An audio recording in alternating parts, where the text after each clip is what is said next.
Hi అండి, welcome to our channel Gayatri talks. నేనైతే మనం ఎండాకాలం అందరూ చేసుకునేటువంటి గృహిణులు చల్ల ఊరమిరపకాయలు ఉంటాయి కదండి, అవి ఎలా చేయాలో నా స్టైల్ అయితే నేనైతే చెప్తాను.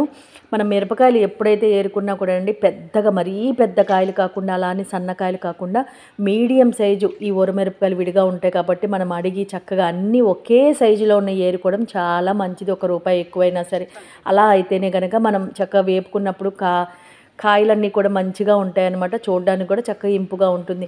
1 కేజీ కొలతగా అయితే కనుక మీకు చెప్తున్నాను. కేజీ మిరపకాయలకైతే కనుక ఈ ముందు శుభ్రంగా మంచినీటిలో కడిగేసి ఒక చిల్లులు గిన్నెలో వాటిని తెచ్చిపెట్టాం.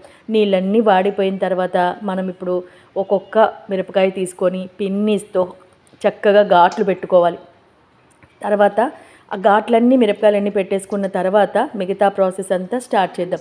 ఎందుకంటే మిరపకాయలు ఒకే సైజ్ అని చెప్తున్నానంటే అవి చక్కగా పీల్చుకొని మన మజ్జిగది పట్టాలన్నా కూడా మరీ చిన్నకాయ అయితే అసలు మనకి అది కారం ఎక్కువగా ఉంటుంది తప్ప మీకు తింటేనే ఆ తేడా అనేది తెలుస్తుందండి. గింజకాయ అనేది ఈ సైజు కాయ ఇలా ఉంటేనే ఆ టేస్ట్ అనేది చాలా బాగుంటుంది. అందుకని మీకు మిరపకాయ మరీ ప్రత్యేకంగా చూపిస్తున్నాను, అన్నీ ఒకే రకంగా ఉండాలి అని చెప్పని.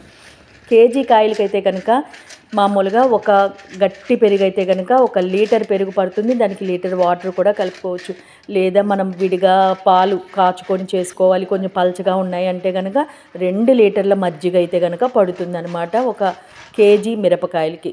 ముందుగా మనం అస్సలు ఏమాత్రం తొరకలు లేకుండా పెరుగుని చక్కగా చిలకరించేసుకొని దానికి తగినటువంటి పసుపు లేదా ఒక పింక్ సాల్ట్ కానీ లేదా కళ్ళుప్పుని కొంచెం మెత్తగా చేసేసి కానీ వేసుకుంటేనే మంచిదని. వేరే సాల్ట్ లాంటికన్నా సంవత్సరం అంతా నిలవ ఉంటాయి కాబట్టి ఏవి పడితే అవి వేసుకోకుండా ఉంటేనే బాగుంటుందన్నమాట.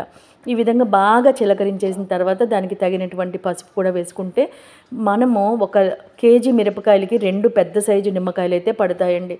ఎందుకంటే కొంతమంది నిమ్మకాయ వేయరు, కానీ వేసుకుంటే టేస్ట్ అనేది చాలా బాగుంటుంది.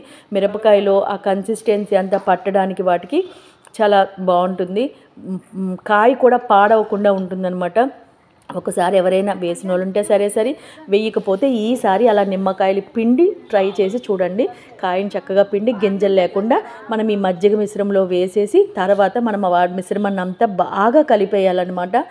అన్ని మజ్జిగ ఈ మిశ్రమం అంతా కలిపేటట్టుగా చూసుకొని కొంచెం ఉప్పు కూడా మీరు టేస్ట్ చూసుకుంటే కనుక, ఎందుకంటే కాయకి బాగా పట్టాలి కాబట్టి చూసుకోండి. మరీ ఎక్కువగా వేసేసినా కూడా మనం తర్వాత వేపుకొని తిన్నప్పుడు మన నోట్లో పెట్టలేమన్నమాట. అందుకని దానికి సమానంగా వేసుకుంటేనే బాగుంటుందన్నమాట.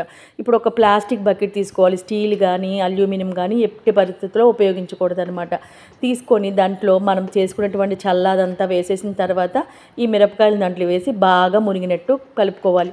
దీనిపైన మూత పెట్టేసిన తర్వాత మనం తర్వాత మార్నింగ్ ఈవినింగ్ కూడా ఒక వుడెన్ స్పాచులా కానీ లేదా స్టీల్ది కానీ తీసుకొని పైకి కిందకి కలుపుతూ ఉంటే 2 రోజులు పట్టనటువంటి కాయలకి బాగా పడుతుందన్నమాట. అప్పుడు తర్వాత 3వ రోజు మనం వాటిని బాగా ఎండలో పెట్టుకోవచ్చు అనమాట.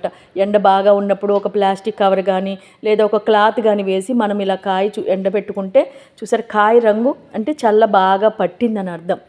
వీటి బాగా ఒక 3-4 రోజులు ఎండకి ఎండినాయి అనుకోండి, ఆ తిన్నప్పుడు ఆ టేస్ట్ అనేది చాలా రుచిగా ఉంటుంది. అలా పట్టకుండా కొంచెం పట్టి కొంచెం గ్రీన్ కలర్గా అలా ఉన్నాయనుకోండి, అవి మనం నిలవ ఉంచుకున్నా అవి మనం వేపుకొని తిన్నప్పుడు కూడా మనకి టేస్ట్ తేడా అయిపోతుంది.